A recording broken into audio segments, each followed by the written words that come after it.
Starting with travel, yesterday it was announced new travel rules will come into force from Monday. Passengers travelling from the high-risk red list countries will face multiple COVID tests, costly hotel quarantines and the threat of hefty £10,000 fines if they don't comply, or even a 10-year jail term if they lie about where they have travelled from. Now, it's said that this will act as a strong deterrent for rule breakers. But is it all a bit harsh, perhaps, Frankie? What do you make of this? I just feel like it's too little too late. I feel like they should have done this right at the beginning. It's like, why are they doing it now that we've got to the point that we're at, where everything's, you know, got out of hand? Oh, now we'll give that a go. I think, yes, it's great they're doing it, but they should have done this ages ago. Well, suppose, Brenda, you know, maybe better late than never. I mean, you know, we've talked a lot on this programme saying a lot of us feel that they should have locked down the country a lot earlier, stopped people travelling in and out. They didn't, you know, hindsight's a wonderful thing. Yeah. But they are now. Do you think this will work? What do you think of the fines and possible jail term? Well, like Frankie, I absolutely welcome it. Better late than never, yes.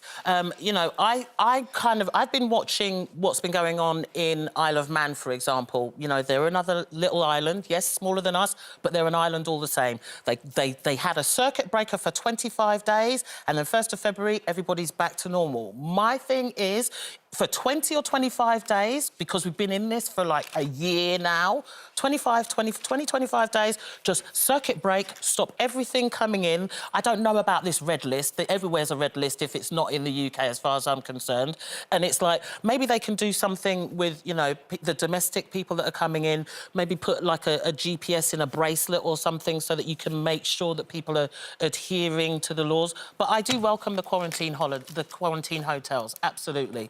Coleen, what do you make of this? Do you think it will make people think? Is it going to be a deterrent? You know, it could face these huge fines, but 10 years, a possible 10-year jail sentence. I mean, you know, sometimes. Yeah, how it compares. I think that's probably more scaremonger. I can't imagine anyone going for 10 years. But I think anything that makes people think twice about breaking the rules, they've got to do it. You know, we have to get out of this. I can't stand it anymore. I'm even sick of talking about it, Ruth. But, you know, so anything that they think they can do to stop it, then I'm all for it.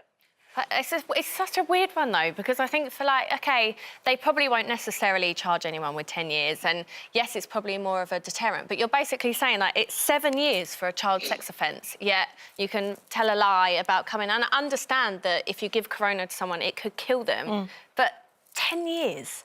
10 years. Yeah, but another way of looking at it is just because you can't see it, that's why people are probably not believing it. But if you see a danger coming towards you, I'm going to be running in the opposite direction and close my door, and I'm not coming back out until that danger is gone. This is effectively the same way, even worse, because we can't see it.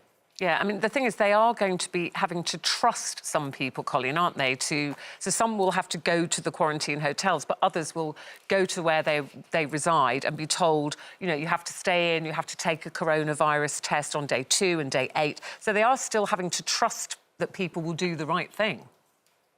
Yeah, but you see, that's where I think they're wrong. I don't think it should be a rule for one and a different one for another. No. If you're coming back into this country, you should have to go to the quarantine hotel before you go home.